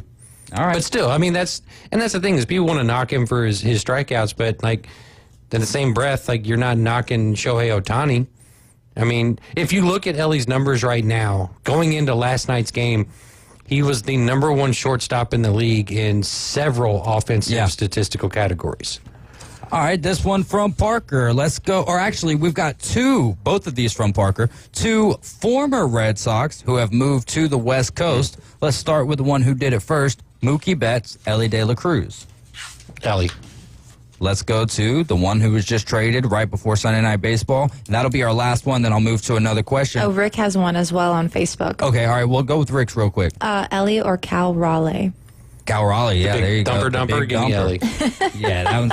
Catchers don't last long. Yeah, that's the issue. But still, a real quick little statistic there. Oh, on Cal's Cal having an Raleigh, amazing season. He's what probably the MVP of the league right now. What he did last night, I believe it was, drove in 6 runs, hit a grand slam, stole a base, out-hit the entire opposing team all in the same game.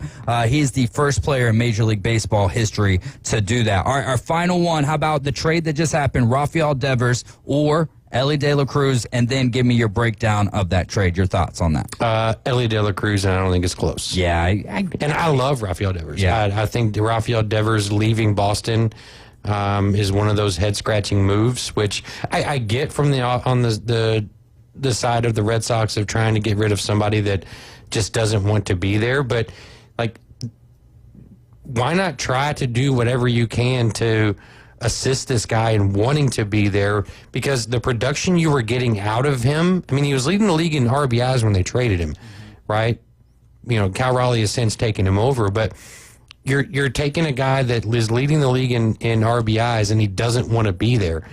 Why are you not trying to take your star that you have signed for another 8 years and trying to make him as happy as possible? And I don't know if there is a way to have made him happy other than not signing Alex Bregman. But, the Red Sox... You're not doing what's best for your team. Yeah, right, well, the Red Sox got back a Hall. I think Kyle Harrison is the linchpin of that deal. He's in AAA right now with the Paw Sox, but that kid right there can absolutely sling it, and if they can get him right and you put him in that rotation with Garrett Crochet and others, if Walker Buehler can come back healthy, you're looking at a really, really good rotation there. I think James Tibbs, FSU kid, is a solid outfielder.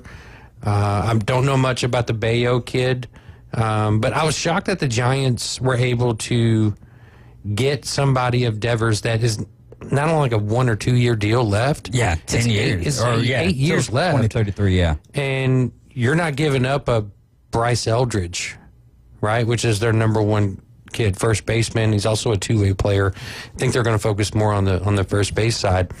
But you're not giving up much in terms of the depth of your 26 man as well as your prospects. So it was a weird trade, but I get it from both sides. Yeah, both sides. It did make sense. I wouldn't say that both teams necessarily won at this point, but there's still plenty of time for that trade to play out. In the sense of right now, I think it's a win for both teams only because of Red Sox getting rid of a locker room problem. And then Rafael Devers, gets an opportunity to change that scenery for him. All right, Parker says, personally, I might take Devers for his bat and Ellie for his utility. We'll move on to what's probably going to be our final question for you, Fano. Give us your thoughts from a Bengals fan's perspective here about the Trey Hendrickson latest with the Bengals, which they are back in contract negotiations, and then also the lack of or not seeing Shamar Stewart there at minicamp for the Bengals. On the Trey end, it's get a deal done, man. Yeah. I mean, the guy was the best defensive lineman in the league last year. And if you lose him, you lose a key piece to a guy, for a guy like Al Golden, who's coming in to be the new defensive coordinator. They're shaking things up. And if you want that defense to be successful, you got to have somebody in there. I understand that they already gave him an extension, a couple years ago, and he still has, time left on it. But you got to at least bring it to the table, right? And it sounds like they are. It sounds like they're back working and trying to negotiate it. So we'll see how that plays out. The Shamar Stewart thing is really, really weird. I have a lot of comments on this one. It's like his dad comes out and says, well, one of the clauses in the contract was if he gets in trouble, they can just null and void his entire contract. like any kind of legal trouble. Yeah.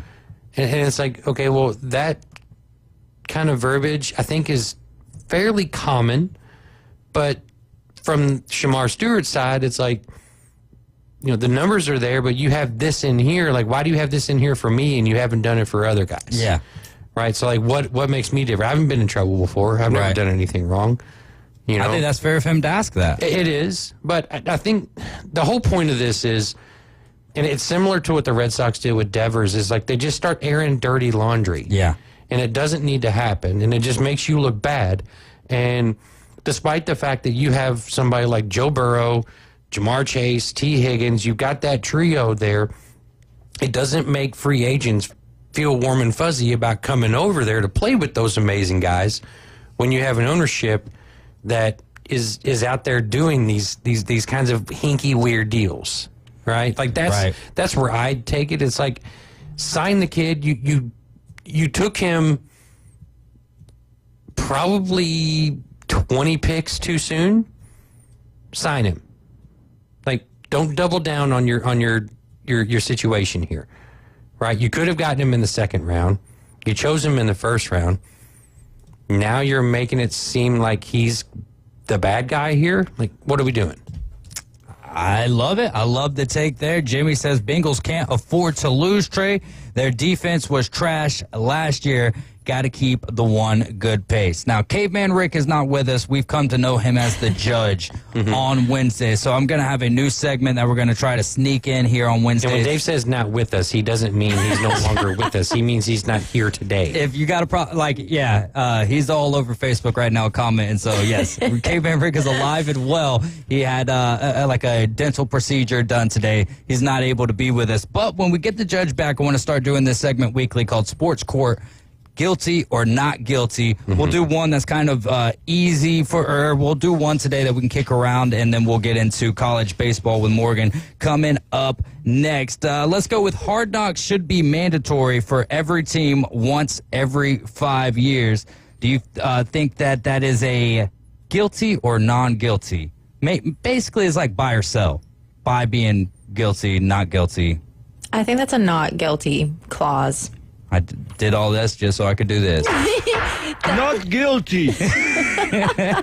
Well, I love the reason behind it, but I think it's a not guilty clause. I think if you're on Hard Knocks and you haven't had a winning season and you are selling out, you deserve to be there. You might as well write it. If you don't want to be there, perform better, be a better team. And, I know there are some circumstances that are unavoidable. However, if you want to avoid there, everything has to come together, and that should always be the goal. See, I think it should be like the team that finishes, 8th in your division should have to do it, right? We're the one that's like outside of the playoffs. Okay. Like just missed it. Whoever that team was, you should have to do Hard Knocks. I think you should alternate each year. I'll say guilty just because I want to play the sound clip. Guilty. I really wanted to play that. Now that we're beyond that, I'll say guilty for this reason, or how I think they should play it out is you should alternate each year between the AFC and the NFC championship game loser. So you alternate each year between AFC and NFC, and then you get a middle tier team. They should be 3 teams: a middle tier team somewhere kind of in the middle of the conference standings, and then you should have your last place team or next to last if they don't want to give away their trade secrets for if they're going to trade the number 1 pick or not. I would like to see that though. I would like to see multiple teams instead of just one team. That's fair. I can agree with that. Because don't they do that one for the... No, they pick multiple teams. So, like, they'll have the off-season one. Then they'll have the regular season and all that good stuff. They were going to try to do a college team this year as well. Which we kind of get that with inside the NFL, like from week to week, where they go and they go behind the scenes with teams and stuff like that. I thought the Red Sox thing on Netflix was amazing. Yeah. I would like to see that with more baseball teams. Yeah. Personally. I think they're doing one on the Braves as well. Nobody wants to see that. I do. We talk about them way too much on here as it is. Guess what? We're an affiliate. I know. We might have to be talking about other teams I don't want to be talking about in the future. But guess what, dadgummit? We're going to do it because it pay the bills. Would you not want to see the Yankees with Aaron Boone and that nightmare he's got going on up there? You think the Braves are talked about too much? The Yankees are talked about more than But I'm talking about what do you want going to have, behind. Nobody wants to see Brian Snitker for I think it's actually 45 minutes. I think it might be based on the 90s Braves. We're going to make it a 60 for 60 but I'm saying I want to see a Hard you. Knocks, like baseball, like current roster, current team kind of situation. That would be right? so fun. Like I want to see how the players up in New York are reacting to Aaron Boone like right now when they haven't scored in like 60 innings or whatever. Yeah, it's a lot of innings right now. In fact, it's like 30. Or but give still. us it's enough. In the fact, pirate side with Paul Skeen's dilemma right But now. you just want to see Libby Dunn. You can say it. You too.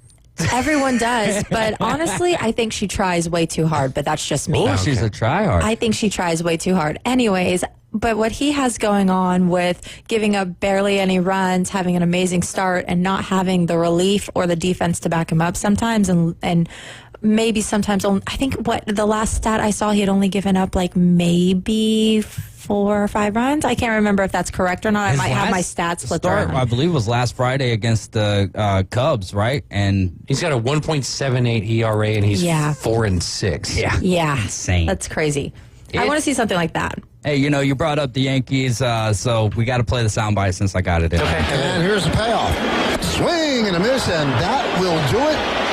As the Yankees get shut out for the 3rd straight time, only the 7th time in the franchise's history, which started in 1903, that they've been shut out in 3 consecutive games, 29 straight scoreless innings. And when you see a lineup with this sort of talent base, it's almost incomprehensible that they have been shut down to this extent. I love that. Fred loves it. Shoot, all of Panama City loved it. 2 of those were the Angels. Yes. Back to back. You know what? I love it so much. You guys are riding with the Afternoon Underdogs. This is ESPN Northwest Florida. I love that almost as much as Jameis Winston loves touchdowns. Touchdown throw he had at the end there, and how much have you seen him grow? Yeah, I think all touchdowns we love. I don't think there's one touchdown that I haven't loved in my life. So I think we were excited about that. But it's just the beginning. It's just the beginning for myself. It's just the beginning for this football team. And that's something to be excited about. Call or text in now on the Red 7T studio line. 850-215-6290. Your attention, please. ESPN Northwest Florida reminds you it's the law. It's the law. When there's a double red flag, stay out of the water, stick your toes in the sand, grab a cold drink, and listen to live sports. Swung on, miss, strike 3. On 104.3 ESPN Northwest Florida. Double play! This is Joanna with ESPN Northwest Florida. Here is your weather forecast on this Wednesday evening. As we head into tonight, mostly clear skies and a low of 81 with a light breeze at 6 miles per hour coming out of the south-southwest. For tomorrow morning, possible thunderstorms and some sun and a temp near 86. In the afternoon and evening, a chance of thunderstorms and some sun and a high around 87. This weather forecast is sponsored by Mid-South Lumber, the best little lumber yard in Panama City. Thank you for listening to ESPN Northwest Florida. Rely on it. PCB Hobby, the beach's premier hobby store for sports cards, comics, coins, and trading card games. PCB Hobby carries the largest selection of boxes and packs from the latest releases of brands like Topps, Panini, Leaf, and more. Looking for a specific player or team? PCB Hobby has a wide assortment of raw and graded cards. They carry parallel rookie, game used, and autographed cards in both modern and vintage. Have a collection you want to sell? We buy, sell, and trade. PCB Hobby on Back Beach Road, just east of Florida Linen. Call 850-320-8388. Experience a higher level of service. David Adamson Designer Jewelry has been providing you the very best of fine jewelry and repair in Lynn Haven for over 32 years. David has added Amber Anderson and Russ Klinger, names you've known and trusted in PCB for years with your fine jewelry and watch needs. Find that one-of-a-kind engagement ring, that special anniversary gift, or something colorful just for you. Amber and Russ will find it or build it for you. Serving Bay County and beyond in Lynn Haven at the corner of Ohio Avenue and 9th. David Adamson Designer Jewelry. Broadcasting from the CBC Construction Studios. Get the edge on the competition with the latest lines, expert picks, and everything you need to place your bets. Elevate your game day experience with ESPN Northwest Florida. Now back to the Afternoon Underdogs. ESPN Northwest Florida. We're back in the doghouse. You're listening to ESPN Northwest Florida 104.3 here in Panama City. And I hope you guys are doing well on this Wednesday afternoon. Beautiful June 18th. Parker, I love that comment. I love hearing the Yankees suffer, as do we. It's Adam Goff, Morgan Hilliard. I'm David Hayes. We're the Afternoon Underdogs. Call or text us on the Red 7T's phone line at 850-215-6290. Over there at Hiller Plumbing, our confident service technicians will provide you with the solution for any home plumbing, heating, or cooling problem. Let us show you how we can make you a happy Hiller customer by contacting your trusted licensed technician in Panama City today. Call the Happy Face Truck at 850-495-7822 or visit their website at happyhiller.com. Morgan, that jersey is looking snazzy. What are we going to dive in today in the world of college baseball? Oh my gosh. I'm so excited. I have been waiting for this moment, I think, since I left here last week. Nice. I know I always prepare my own notes, but I've got 10 games worth of notes to just pick and choose from, so we can just play the game and see where it takes us. Okay. And before anyone jumps me for not wearing pink, just know I did wear pink today. I just had to switch it out for the sick jersey. Gold standard in the building. You're lucky, because me and Caveman Rick were already talking about meeting you outside. Once you stepped outside, just jumping you. I hope you can fight, because I'll take these heels off right away. Stab us in the eye. Oh, gosh. Sorry, Pookie.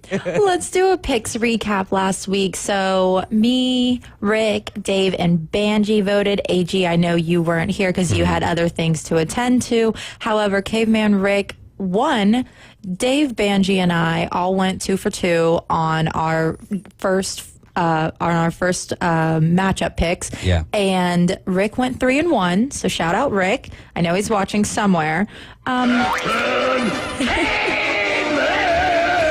I love the sound bites today. They're good.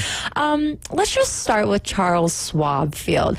It is a very gorgeous stadium. Honestly, the design, how they keep the old school with no suites, all fan-oriented. I think that is so wonderful. It's a top 10 stadium, in my opinion. Probably a top 5. I mean, I've never been there. Just watching it on TV, it looks awesome. It looks like the fan experience is. I mean, it looks like it was designed for a fan experience, right? Yes. It used to be what TD Ameritrade. TD Ameritrade, I think, before, right? And then when they built this, people kind of balked at first, but I think it's starting to really kind of find its groove, if you will. So I think it's beautiful. Dave, do you have any thoughts on Charles Schwab? It is gorgeous. I mean, yeah, could you imagine any baseball player being like, yeah, I wouldn't really ever care to play there. I'd shoot, if I went there as media or whatever, I'd go grab me a little handful of dirt, after somewhere, put it in my pockets. Don't the players do that? Yeah, That would be sacrilegious of myself to do that as not being a player, but whatever. Hey, souvenirs, baby. When UCLA lost to LSU, Rock Chalowski went out to the field to grab a bag full, like a Ziploc bag full of dirt to take home as a memory, and I think that's awesome. What a guy. I mean, we have seen him perform at the highest level, and he has shown off all of his skills, and I've been very impressed with him. I can see definitely why he was a Golden Spikes nominee, but I mean, he looks really good at shortstop, and his plays really do look effortless. that spin move he had, yes, it was it's amazing. sick. It is so. No notes. Also beautiful. I just thought that was great. One of my gripes, though, with all college baseball games, and I think any baseball game ever, and I would love to get y'all's feedback on this, is there are for sure, and I know this as a fact, 41 cameras inside Charles Schwab alone. 41 cameras for all angles. However, I feel like every time that they review a play and they're looking to see if they missing angles. No, we only get like 1 or 2 angles of the play, and I think that's blasphemy. I want to see all 41 angles. Do you think you need all 41? Yeah, I get exactly what you're saying, but you would like to see all 40. And that's you putting your lawyer hat on again, though, too, right? Right. I don't know about that. I just know that if you're going to review a play and it's possibly going to be overturned, I want to see more angles than the 2 you're going to give us. I don't want to see the one up close and the one kind of overhead. I want to see how it looks from a bird's eye view, what it looks like across the field from the other dugout. I want to see that angle. If you're going to review it for 3 to 5 minutes, you have time to put all 41 in there. I want to see that. Yeah, if it's going to be 3 to 5 minutes, I want all 41 too. Absolutely. Right. But bird's eye view sounds good in baseball, and we see it in football, but it's a little bit different with football because there's the camera operator has a lot more time to get that camera pulled back when that ball is coming, whether it's, punt, kickoff, whatever it is. Baseball, I mean, these guys are hitting it 115 miles an hour. So okay, imagine that wasn't serious. But imagine you have the camera that's on the rope, or it's a drone or something, and there's a 115 mile an hour, 31-degree launch angle home run getting ready to go out of the ballpark, and it hits a camera that's just above the field. All right, you took my reference a little too serious. Well, I mean, I'm being serious though. It's a little bit different. So I know, in the FanDuel Sports for the Reds, they've got a scrolling camera that goes along the third base side above the fans, which does provide a little bit of depth in terms of what you can see there. So maybe that's something that they could work on in terms of getting cameras put at strategic places to aid with those kinds of replays. But I agree. I mean, if the replay is there. The replay, like you said, is 5 minutes and you have that many cameras. Why are we not looking at all of them? We find you.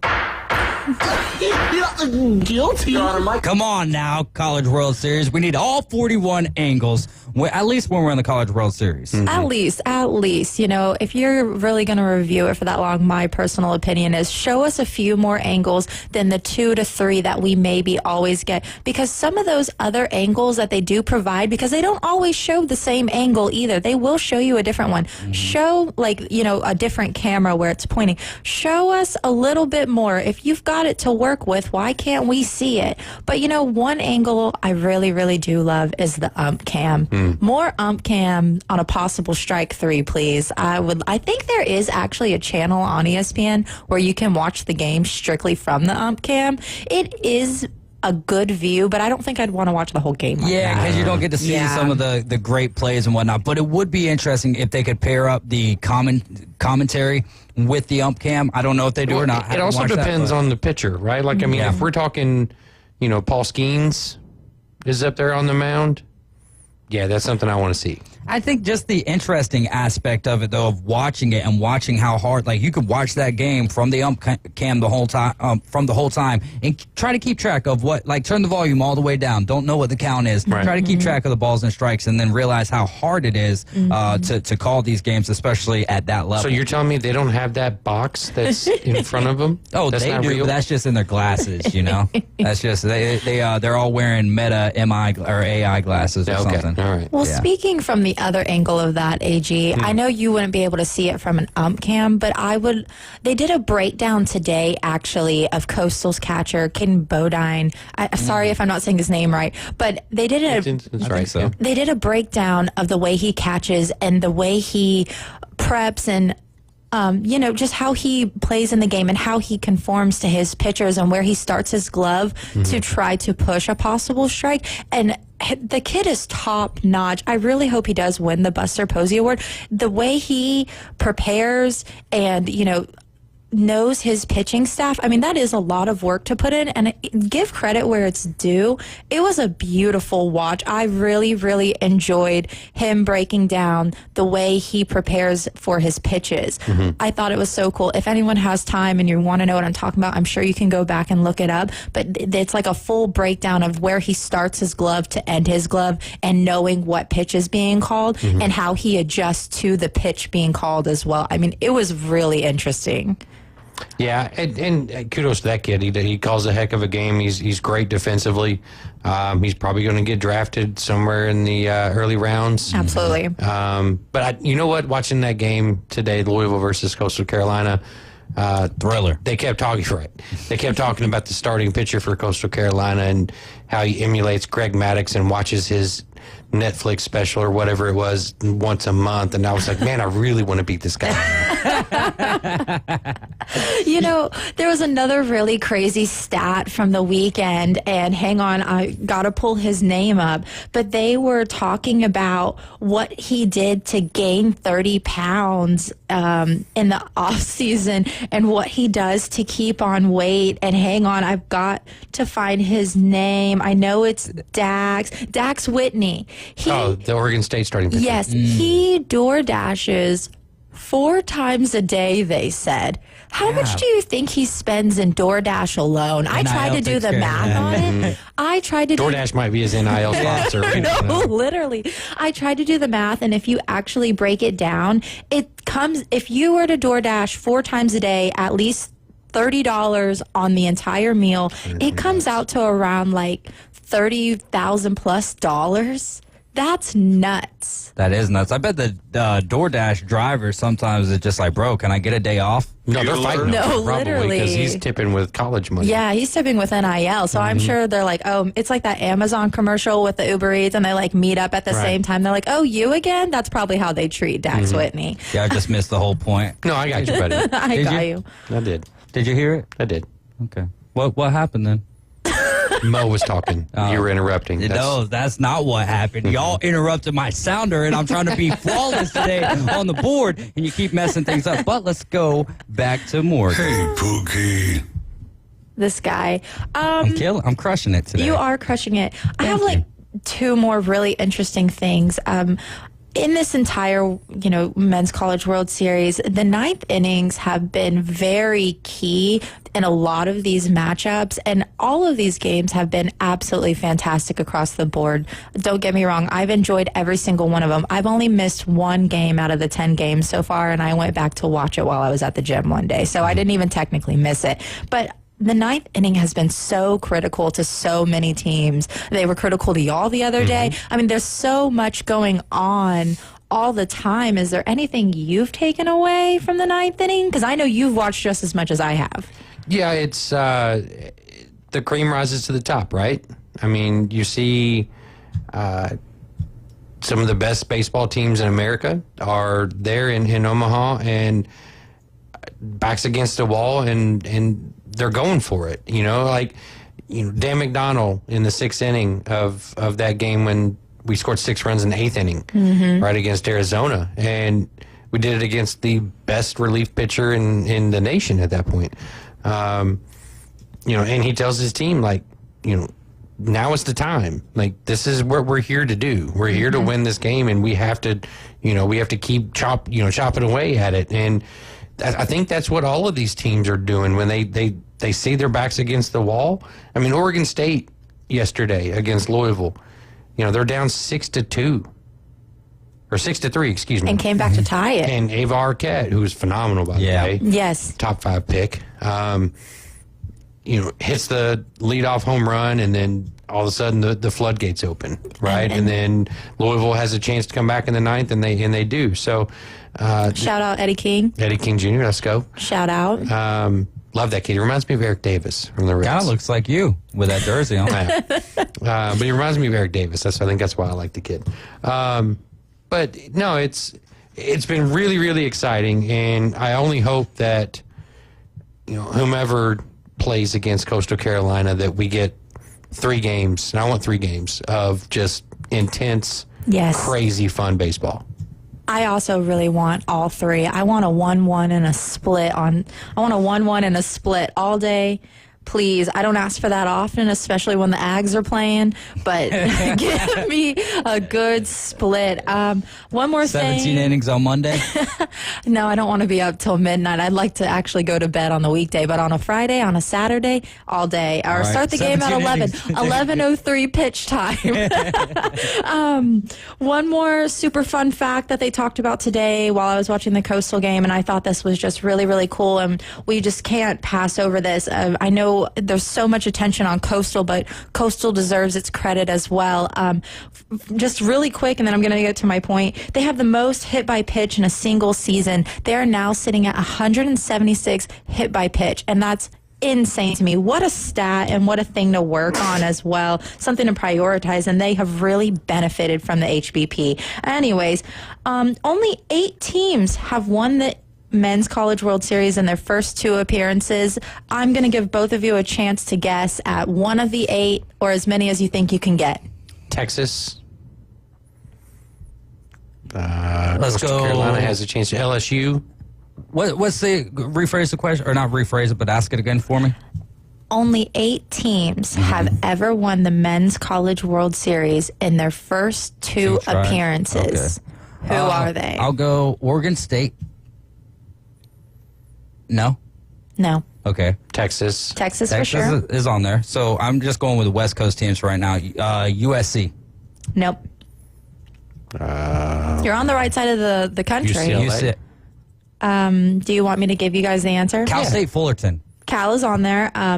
Minnesota, Michigan, Yale. I like the guessing game. Wake Forest, Missouri, and the Gamecocks, aside from Texas and Cal.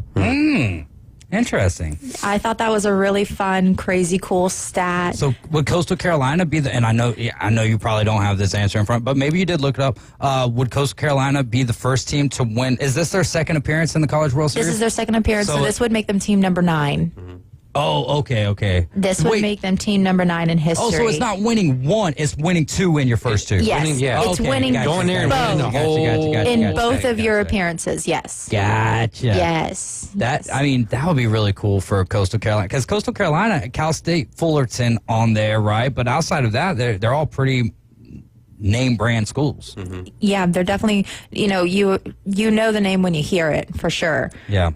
Old Titans at Cal State, man. So that would be another record breaker for this College World Series, aside from Gage Woods' no. Yeah. Right. With 19 Ks, by the way. Yeah, Goodness crazy. gracious. Let's take a break and get you guys' thoughts on that as we'll wrap up here our final segment on this Wednesday afternoon. Adam Goff, Morgan Hilliard, David Hayes, we're the Afternoon Underdogs. This is ESPN Northwest Florida. We'll be right back. Taking your hot takes, rants, and takedowns. Let's hear it on the Red 7T studio line. 850-215-6290. Keep the game going with ESPN Northwest Florida. Just because you get out of the car doesn't mean the Sports Talk and Live play-by-play have to end. Just say, hey, Alexa, open ESPN Northwest Florida. From Michigan Avenue to the man cave, from the car to the kitchen, we've got you covered. Keep the game going. Hey, Alexa, open ESPN Northwest Florida. This is Joanna with ESPN Northwest Florida. Here is your weather forecast on this Wednesday evening. As we head into tonight, mostly clear skies and a low of 81 with a light breeze at 6 miles per hour coming out of the south-southwest. For tomorrow morning, possible thunderstorms and some sun and a temp near 86. In the afternoon and evening, a chance of thunderstorms and some sun and a high around 87. This weather forecast is sponsored by Mid-South Lumber, the best little lumber yard in Panama City. Thank you for listening to ESPN Northwest Florida. Rely on it. Hi folks, it's Tracy with Tracy's Fine Jewelry and Coin and Bullion Reserves. Did you know that we do more than just sell some of the finest jewelry in town? We can engrave on your wedding band, locket, Yeti cup, or almost anything. Need your watch battery changed? We can do that too. Our expert will even evaluate your coin collection. And of course, we always pay top dollar for your old gold and silver jewelry. See, there's a lot more to Tracy's Fine Jewelry than a lot of pretty sparkly things. Come and see us today at Tracy's Fine Jewelry. MLB is incoming, and you won't miss a game. Introducing Scorpion TV. Over 5,000 live streaming channels. Catch every game of the season with over 100 sports networks, including ESPN, ESPN+, the NFL Network, and Red Zone. Even pay-per-view events. Watch 400 local network channels from Panama City and most major markets. Fox, ABC, CBS, and NBC. Just $45 a month with our promo code ESPNNW. Go to ESPNPC.com and click the Scorpion